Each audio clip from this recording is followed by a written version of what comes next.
Chapter 1, Crimson. Painful. How painful. My head hurts so badly. A gaudy and dazzling dream world filled with murmurs instantly shattered. The sound asleep Zhou Mingrue felt an abnormal throbbing pain in his head as though someone had ruthlessly lashed at him with a pole again and again. No, it was more like a sharp object pierced right through his temples followed by a twist. Ouch. In his stupor, Zhou Mingrue attempted to turn around, look up, and sit up. However, he was completely unable to move his limbs as though he had lost control over his body. From the looks of it, I'm still not awake. I'm still in a dream. Who knows, perhaps the next scene will be of me thinking I'm already awake, but in fact, am actually still sleeping.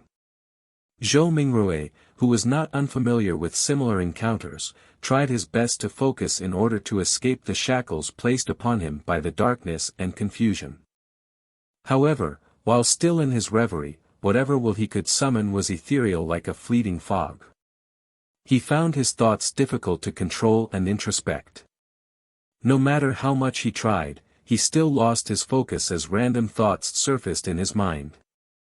Why would I suddenly have such an excruciating headache in the middle of the night? And it's really painful. Could it be something like a cerebral hemorrhage? Fuck, don't tell me I'm going to die young. I need to wake up. Now. Why doesn't it seem to hurt as much as before? But why does it still feel like a blunt knife is slicing through my brains? From the looks of it, sleep is impossible. How am I to show up for work tomorrow? Why am I still thinking about work? This is some authentic headache. Of course I have to take time off. I don't have to worry about my manager's grumblings. Hey, putting it that way, it doesn't seem too bad. Hee, I can end up getting some spare time for myself. Throbbing pain inundated Zhou Mingrue, allowing him to slowly accumulate immaterial strength until he was finally able to move his back and open his eyes. He finally broke free from his reverie. His vision first blurred before it was screened by a faint crimson red. All he could see was a study desk made of burly wood in front of him. Right in the middle was an open notebook with coarse, yellow pages. The title was eye-catchingly written with strange, deep black lettering. To the left of the notebook was a stack of neatly arranged books, numbering about 8. The wall on their right was inset with grayish-white pipes with wall lamps connected to them. The lamp had a classical Western style to it. It was about half the size of an adult's head with an inner layer of transparent glass and an exterior gridded with black metal. Diagonally beneath the lamp was a black ink bottle shrouded in a pale red glow. Its embossed surface formed a blurry angel pattern. In front of the ink bottle and to the right of the notebook sat a dark-colored pen with a fully circular body. Its tip shimmered with a faint glint while its cap rested right beside a brass revolver. A gun. A revolver. Zhou Mingrue was completely taken aback. The things laid before him were alien to him. It looked nothing like his room. While feeling shocked and confused, he discovered that the desk, notebook, ink bottle, and revolver were covered in a layer of crimson veil, a result of the light shining from the window. Subconsciously, he looked up and shifted his gaze up bit by bit. In midair, a crimson moon hung high above the backdrop of a black velvet curtain, glowing in silence. This. Zhou Mingrue felt inexplicably horrified as he stood up abruptly. However, before his feet fully straightened, his brain protested with throbbing pain. It made him temporarily lose his strength as he fell uncontrollably. His buttocks slammed heavily onto the burly wood chair. Pa! The pain did little. Zhou Mingrue stood up again by propping himself up. He turned around in a fluster as he began to size up the environment he was in. The room was not very large, with a brown door on each side of the room. Close to an opposite wall was a low wooden bed. Between the bed and the left door was a cabinet. Its two doors were swung open and beneath it were 5 drawers. To the side of the cabinet, there was the same grayish-white pipe on the wall at the height of a person. However, it was connected to a strange mechanical device with exposed gears and bearings in several spots. Items resembling coal stoves sat in the right corner of the room near the table, along with soup pots, iron pots, and other kitchen utensils. Across the right door was a dressing mirror with 2 cracks. Its bottom was made of wood and the patterns were simple and plain. With a sweep of his gaze, Zhou Mingrui noticed himself in the mirror, the present him. Black hair, brown pupils, a linen shirt, thinly built, average-looking features and a rather deep outline. This. Zhou Mingrui immediately drew a gasp as many helpless and confused guesses surfaced in his mind. The revolver in ancient European style and the crimson moon that looked different from Earth's moon could only mean one thing. Could I have transmigrated? Zhou Mingrui widened his mouth slightly. He had grown up reading web novels and had often fantasized over such scenes.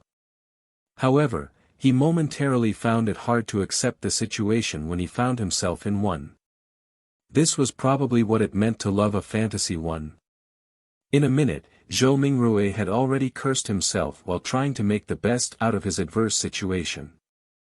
If not for the still throbbing headache that made his thoughts high-strung but clear, he would have definitely suspected that he was dreaming. Calm down, calm down, calm down. After taking a few deep breaths, Zhou Mingrui worked hard to stop panicking. At that moment, as his mind and body calmed down, memories began flooding him as they slowly appeared in his mind. Klein Moretti, a citizen of the northern continent's lone kingdom, Alwa County, city of Tianjin. He is also a recent graduate from the Department of History at Koei University. His father was a sergeant of the Royal Army who had sacrificed himself during a colonial conflict with the southern continent. The bereavement allowance gave Klein the opportunity to study at a private language school and laid the foundation for his admission into university. His mother was a devotee of the Evernight goddess. She passed away the year Klein passed the entrance examinations to Koei University. He also had an elder brother and a younger sister. They stayed in a 2-bedroom apartment together. Their family was not wealthy and its situation could even be described as somewhat wanting. At present, the family was supported solely by the elder brother who worked at an import and export company as a clerk. As a history graduate, Klein grasped knowledge of the ancient Faisak language, deemed the origin of all languages in the northern continent, as well as the Hermes language which often appeared in ancient mausoleums as well as text regarding sacrificial and praying rituals. Hermes language. Zhou Mingrui's mind stirred as he reached out to rub his throbbing temples. He cast his gaze toward the table at the open notebook. He noticed that the text on the yellowed paper turned from strange to alien, before turning from alien to something familiar. It then turned into something readable. It was text written in Hermes language. The dark ink wrote the following. Everyone will die, including me. Hiss. Zhou Mingrui felt inexplicably horrified. He instinctively leaned back in an attempt to widen the distance between him and the notebook, as well as the text on it. Being very weak, he nearly fell down but managed to extend his hands in a fluster to hold on to the edge of the table. He felt that the surrounding air was turbulent as though there were faint murmurings resounding in it. The feeling was akin to hearing horror stories being recounted by elders when he was young. He shook his head, believing that everything was an illusion. Zhou Mingrui found his balance and shifted his gaze from the notebook as he heaved for breath. This time, his gaze landed on the shimmering brass revolver. He suddenly had a question arise in him. With Klein's family situation, how can they have the money or means to buy a revolver? Zhou Mingrui could not help but frown. While in deep thought, he suddenly discovered a red handprint to the side of the table. Its color was deeper than the moonlight and much thicker than the veil. It was a bloody handprint. A bloody handprint? Zhou Mingrue subconsciously flipped his right hand that had been holding the edge of the table. Looking down, he saw that his palm and fingers were covered in blood. At the same time, the throbbing pain in his head continued. Although it had weakened a little, it continued incessantly. Did I smash my head open? Zhou Mingrue guessed as he turned around and walked towards a cracked dressing mirror. A few steps later, a black-haired figure of medium build and brown eyes appeared clearly in front of him. The person had a distinct scholarly air to him. Is this the present me? Klein Moretti? Zhou Mingrue was stunned momentarily. Since there was insufficient lighting at night, he failed to see something clearly. He continued forward until he was just a step short from colliding with the mirror. Using the crimson veil-like moonlight as illumination, he turned his head and examined the corner of his forehead. A clear reflection appeared in the mirror. His temple had a grotesque wound with burn marks along its periphery. Blood stained the wound's surroundings and there were grayish-white brain juices squirming slowly within.